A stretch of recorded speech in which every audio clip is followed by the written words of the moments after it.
Welcome to the channel. आज हम लोग इंडिया और साउथ अफ्रीका के बीच जो मैच खेला गया सुपर 8 का जो सेकंड मैच था उसको रिव्यू करने वाले हैं और देखना चाहते हैं हम कि इंडिया कहाँ कहाँ इंडिया से गलती हुई, साउथ अफ्रीका ने कहाँ बेहतर परफॉर्मेंस दिया इंडिया से और किन डायमेंशंस में साउथ अफ्रीका ने इंडिया को ओवरप्ले किया। तो ये सारे डिमेंशंस को हम देखने वाले हैं। इंडिया और साउथ अफ्रीका के बीच जो मैच हुआ उस मैच में साउथ अफ्रीका ने इंडिया को 76 रन्स से हराया और 76 रन्स सुनते ही मेरे दिमाग में आया कि ये 76 रन जो है ये कहीं तो पहले सुना है। तो मैंने ज़रा गूगल किया और अब ये 76 रन्स सुनते ही मेरे को लगा था कि ये वही नंबर है जो जितने number of runs Virat Kohli ने स्कोर किया था on the T20I world cup final.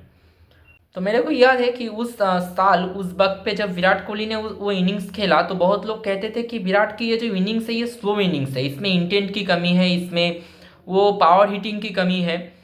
तो अगर आप सोच लो कि विराट का इनिंग्स अगर हम माइनस कर दे तो इंडिया उस दिन उस T20 वर्ल्ड कप के फाइनल में यही स्कोर पे पहुंचता और आ, फिर तो पता ही है सबको कि क्या होने वाला था। तो ये दिखाता है कि विराट कोहली ने 15 साल जो क्रिकेट उसने खेला उसने इंडिया को क्या कंट्रीब्यूट किया, उसने इंडिया को क्या दिया, उसकी वैल्यू क्या थी, उसकी वैल्यू एडिशन इस टीम में क्या थी, कितने सारे मैचेस उसने इस जगह से जिताए हैं। जिस जगह पे इंडिया कल था उस जगह से उसने कितने सारे मैचेस इंडिया को जिताए हैं। सो हम इस पूरे मैच को रिव्यू करेंगे, इंडिया से कहाँ कहाँ गलती हुआ हम देखेंगे और साउथ अफ्रीका ने कहाँ बेहतर खेला इंडिया से वो भी देखेंगे। बट उससे पहले हम थोड़े मीम्स देख लेते हैं about the match and after completing the memes section we will be leading to the next part where we are going to analyse the entire match. Australia we lost because of our mistakes. England same no excuses. और यहाँ पर हम भाई ये stadium ही पनौती है। हाँ भाई, most useless things of all time, the post of vice captain in Indian cricket. Vice captain को ही ड्रॉप कर दिया। यहाँ पर Abhishek Sharma believe me sir I have a higher strike rate than Virat Kohli in his entire career. ये भी बहुत funny meme है। 300/3 अलर्ट, ये लोग 300 अलर्ट बोल बोल के 300 क्या अभी तो 100 बढ़ने के भी लाले पड़े हैं।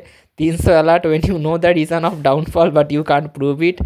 ऑर्डा farming farmer devastated after extreme tonking destroys entire orda farms. Hardik Pandya का कल बिल्कुल नहीं चला। हरमनप्रीत तो अभी बहुत गुस्से में होगा क्योंकि लड़कियां इतना अच्छा खेलती है, अभी ये मेंस टीम सुपर 8 में साउथ अफ्रीका को नहीं हरा पा रहे। हाँ, Kohli fans whenever Indian cricket team batting collapse, ये बहुत सही पोस्ट है क्योंकि ये होता रहता है हमेशा। और सैमसन गंभीर ये भी।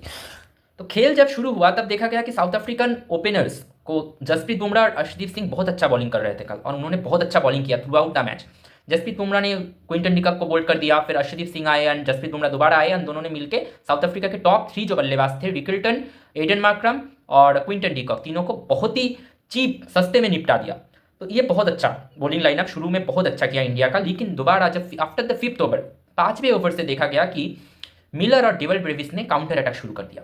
और ये जो काउंटर अटैक शुरू हुआ इट प्रॉब्ली मुझे ऐसा लगा कि इंडियन बॉलिंग लाइनअप, इंडिया का कप्तान, इंडिया का सारा टीम शायद ये काउंटर अटैक उस वक्त पे एक्सपेक्ट नहीं कर रहा था। After the fall of 3 wickets at a very cheap rate, Indian team might not be expecting that type of counter attack from the South Africans. और मिलर ने हर बॉल को चुन चुन के मारा, मतलब उसने पिक किया, शॉर्ट्स बॉल्स को पिक किया, मारा, जो भी लूज बॉल्स मिले उसने हिट किया। डेवल ब्रेविस ने भी बहुत अच्छी हिटिंग की और they were completely devastating the Indian bowling lineup. India ने भी एक ट्रिक यहाँ पर मिस किया जो साउथ अफ्रीका ने मिस नहीं किया अपने बॉलिंग के समय। What was the trick? India ने पेस वेरिएशंस का बिल्कुल भी सही तरीके से इस्तेमाल नहीं किया और slower balls, pace variations, slower bouncers, leg cutter, off cutter, ये Indian bowling lineup they were not completely using it properly and South Africans were taking that advantage. And India का एक और जो मिस्टेक मुझे लगता है इस गेम में हुआ, वाशिंगटन सुंदर was not fit for this match. I feel Washington सुंदर इस मैच में शायद फिट नहीं बैठे, मतलब उनका परफॉर्मेंस देख के नहीं लगता कि वो फिट थे इस मैच के लिए, क्योंकि वाशिंगटन सुंदर की जगह शायद अक्षर पटेल को लिया जा सकता था एंड मुझे लगता है बहुत अच्छा परफॉर्म करते हैं अक्षर इससे। तो वाशिंगटन सुंदर को जब भी बॉलिंग पे लाया गया साउथ अफ्रीकन उन पे टूट पड़े। वरुण चक्रवर्ती इंडिया का प्राइम स्पिन बॉलर था, currently he is the prime spin bowler of India, लेकिन साउथ अफ्रीकन ये प्लान करके आए थे कि वरुण चक्रवर्ती को सेटल नहीं होने देना है, हम वरुण चक्रवर्ती को आते संग ही उन पे टूट पड़ेंगे। और उन्होंने वरुण चक्रवर्ती को धो दिया, पहले से ही अंडर प्रेशर कर दिया और Varun Chakravarthy after the first over वो इतना अंडर प्रेशर चला गया कि वो पूरे मैच में सेटल हो ही नहीं पाया, उसका लाइन सेटल हो ही नहीं पाया।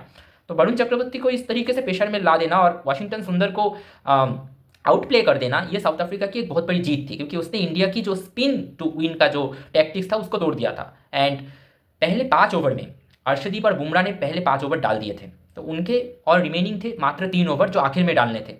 अब हार्दिक पांड्या जो आखिरी ओवर डालने आया उसमें उसने 20 रन खर्च दिए, ये भी एक प्रॉब्लम था। मुझे लगता है कि अर्शदीप को पॉज किया जा सकता था पावर प्ले में, 1 ओवर कम दिया जा सकता था, उससे क्या होता कि 4 ओवर बच जाते बुमराह और अर्शदीप के, और वो 4 ओवर आखिर में डालते तो शायद हार्दिक पांड्या का वो आखिरी ओवर ना डालना पड़ता और वो 20 रन ना जाता। ये एक हाइपोथेटिकल सिचुएशन जो हो सकता था। पर इंडिया की मुझे लगता है कुछ टैक्टिकल मिस्टेक्स है कि इंडिया ने उस काउंटर अटैक को एक्सपेक्ट ही नहीं किया, वो पहली गलती थी। दूसरी गलती थी कि इंडिया ने वाशिंगटन सुंदर को इस मैच में खिला दिया आउट ऑफ नोवेयर, और खिला दिया मतलब वो पहले आउट ऑफ नोवेयर नहीं, पर शायद वो इस मैच के लिए अप्रोप्रिएट नहीं थे, अप्रोप्रिएट चॉइस नहीं थे। थर्ड गलती था कि इंडिया ने पेस वेरिएशंस का इस्तेमाल सही से नहीं किया। पेस वेरिएशंस को सही से इस्तेमाल करना चाहिए था, स्लोअर बाउंसर्स को इस्तेमाल करना चाहिए था, तो कि शायद उससे मुझे लगता है कि साउथ अफ्रीका इतने रन्स नहीं बना पाते। मिलर और डेवल ब्रेविस अगर पेस वेरिएशंस का सही से इस्तेमाल होता तो इतने रन्स मुझे नहीं लगता वो बना पाते। एंड ये 3 गलतियाँ इंडिया ने किया। अब साउथ अफ्रीका ने जो रन बोर्ड पे लगाया 187, ये रन मुझे लग रहा था एंड सभी को लग रहा था कि इंडिया ये रन चेस कर देगा, बहुत आसानी से चेस करेगा। एंड उसका कारण भी था, उसका कारण क्या था, इंडिया के पास 8 रिकॉग्नाइज्ड बैट्समैन थे। अगर हम जसप्रीत बुमराह और अर्शदीप सिंह और वरुण चक्रवर्ती को एक्सक्लूड कर दे, remaining 8 of the players of Indian team were prominent batsman, they can win you matches at any day. तो प्रॉब्लम कहाँ हुआ, प्रॉब्लम यहाँ हुआ कि जो साउथ अफ्रीकन बॉलर्स थे उन्होंने पहली बात बहुत अच्छी बॉलिंग की, दे वर सिग्निफिकेंट, दे वर प्रोमिनेंट, दे वर एक्सक्लूसिवली डूइंग वेल। उन्होंने पेस वेरिएशंस का सही इस्तेमाल किया, यॉर्कर्स का सही इस्तेमाल किया, slower bouncer, leg cutter, off cutter, they were doing it, they were nailing it properly. अब अगर हम बात करें कि लुंगी एनगीडी, उनका जो ऑफ कटर है और जो लेग कटर है उसको पिक करना बहुत मुश्किल है, एंड वो डीप करके इतना इतना शानदार तरीके से वो आ रहा था कि बल्लेबाज उसको खेल नहीं पा रहे थे, समझ ही नहीं पा रहे थे। लुंगी एनगीडी मुझे इस वक्त लगता है कि बहुत अच्छी बॉलिंग कर रहा है, एंड अगर मुझे इन द T20 आईज किसी का नाम लेना हो after Bumrah as one of the best bowlers currently in the world cricket, I would say it is Lungi Ngidi. Keshav Maharaj बहुत अच्छा बॉलिंग किए, एंड केशव महाराज शायद ये दिखाते हैं कि हमें भी अक्षर पटेल को खिलाना चाहिए था मैच में। केशव महाराज ने कोई मौका नहीं दिया, हार्दिक पांड्या, शिवम दुबे, देवर mighty 6 hitters, but Keshav Maharaj को वो मार नहीं पाए। अब इंडिया की बैटिंग जब शुरू हुई, प्रॉब्लम कहाँ से शुरू हुआ, ईशान किशन का जल्दी आउट हो जाना एक बहुत बड़ा प्रॉब्लम था, क्योंकि ईशान किशन वो नीड था जिस नीड के बेस पे इंडिया बहुत अच्छा खेल रहा था। इंडिया जो बहुत अच्छी बैटिंग कर रहा था थ्रू आउट दी टूर्नामेंट, उसका एक बेस ईशान किशन की ओर से ही आ रहा था हर मैच में, और वो जब जल्दी आउट हो गया इस मैच में, तब प्रेशर अभिषेक शर्मा पे आया। और अभिषेक शर्मा उस फॉर्म में नहीं है, मुझे लगता है उस फॉर्म में वो इस वर्ल्ड कप में नहीं आ पा रहे हैं। कोई कारण से हो सकता है कि उसकी वो फॉर्म अभी नहीं है, बट आई एक्सपेक्ट कि वो फॉर्म आ जाए। अभिषेक शर्मा शायद उस दौर से थोड़ा हट चुके हैं, मतलब वो जिस प्राइम फॉर्म में था वो बायलैटरल सीरीज के दौरान, उस प्राइम फॉर्म वो वर्ल्ड कप में शायद नहीं ले आ पाया है। तो अभिषेक शर्मा ने शुरू से ही स्लॉगिंग करने की कोशिश की, जो कि बहुत ही गलत इंटेंट था। उसे वेट करना था क्रीज पे, बॉल्स को देख के मेरिट पे मारना था, मेरिट पे मारता तो वो बहुत अच्छे रन कर पाता, और वो मेरिट पे नहीं खेल रहा था, वो हर बॉल को स्लॉगिंग कर रहा था, स्टेप आउट कर करके मारने की कोशिश कर रहा था, जो गलत इंटेंट था। एंड उससे हुआ क्या कि उसका विकेट चला गया, क्योंकि उस तरीके से अगर वो स्लॉगिंग करता रहा तो ये तो कोई ग्रुप ए की टीम, मतलब ये तो कोई साउथ अफ्रीका ए टीम नहीं आई है, या इंडिया ए टीम तो नहीं आई है, या बायलैटरल सीरीज भी ये नहीं है कि हल्के में ले लेंगे सब। यहाँ पर जो है वो बहुत अच्छी बॉलिंग हुआ, प्लान तरीके से बॉलिंग हुआ, मैक्रो Jansen, Lungi Ngidi, Rabada, Maharaj बहुत प्लान तरीके से बॉल डाल रहे थे, और अभिषेक का विकेट चला गया। स्काई आया, स्काई का इंटेंट मिसिंग था पहले से ही, स्काई माइट भी अंडर प्रेशर, वो किसी तरीके से शायद वो अंडर प्रेशर है और वो अच्छे से खेल पा नहीं रहे हैं।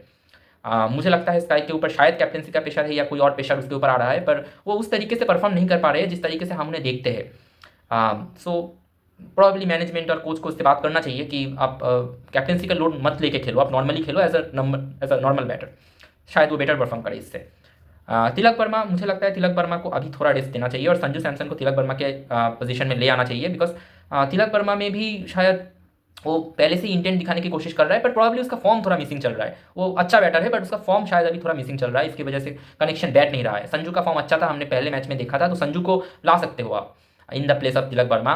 तो इंडिया की बैटिंग में मेजर मुझे लगा कि सूर्या और तिलक वर्मा का जल्दी आउट हो जाना, अभिषेक का वो स्लॉगिंग, ये सब मैसेकर था, बिल्कुल मैसेकर था। एंड जब हार्दिक और दुबे आए तब तक शायद मैच खत्म हो चुका था, but still Hardik and Dubey को थोड़ी बहुत हिटिंग तो प्रॉपर्ली करनी चाहिए थी, ताकि मैच ना जीत पाओ, एटलीस्ट नेट रन रेट की जो डेफिसिट है उसको कम किया जा सके। पर उन लोगों भी, हार्दिक और शिवम दुबे भी वो प्रॉपर हिटिंग कर नहीं पाए। Again respect to South African bowlers, they have bowled really well, and मुझे लगता है ये जो था, साउथ अफ्रीका ने बहुत अच्छी बॉलिंग भी किया और इंडिया ने कई जगह पर गलती भी किया। इंडिया का इंटेंट भी थोड़ा प्रॉब्लमेटिक था, कई जगह पर इंडिया ने गलती भी की बैटिंग की ओर से। तो इंडिया को अगर अगले मैचेस जीतने हो प्रॉपरली, तो मुझे लगता है वाशिंगटन सुंदर की जगह अक्षर पटेल को खिलाओ, एंड देन संजू सैमसन को खिलाओ। संजू सैमसन को आप लाओ, संजू सैमसन को तिलक वर्मा की जगह पे खिला दो। एंड इंडियन टॉप ऑर्डर को बोलो थोड़ा रिस्पॉन्सिबिलिटी लेके थोड़ा आराम से खेले, स्वागिंग मत करे ऐसे। मतलब स्वागिंग तो अभिषेक शर्मा ही कर रहा है अभी फिलहाल, और कोई कर नहीं रहा है, बट स्टिल अभिषेक शर्मा को थोड़ा क्रीज पे रह के खेलने को बोलो। एंड स्काई को थोड़ा बोलो कि वो थोड़ा प्रेशर ना लेके खेले, आराम से खेले। एंड संजू का आना शायद इस टीम के लिए मुझे लगता है उसका बड़ा इंपैक्ट पड़ सकता है। अगर संजू आ जाए और अक्षर पटेल आ जाए तो ये टीम अलग दिख सकती है, एंड जिम्बाब्वे और वेस्ट इंडीज़ को हरा के ये शायद सेमीफाइनल में पहुंच जाए। तो देखते हैं अगले मैचेस में। Thank you.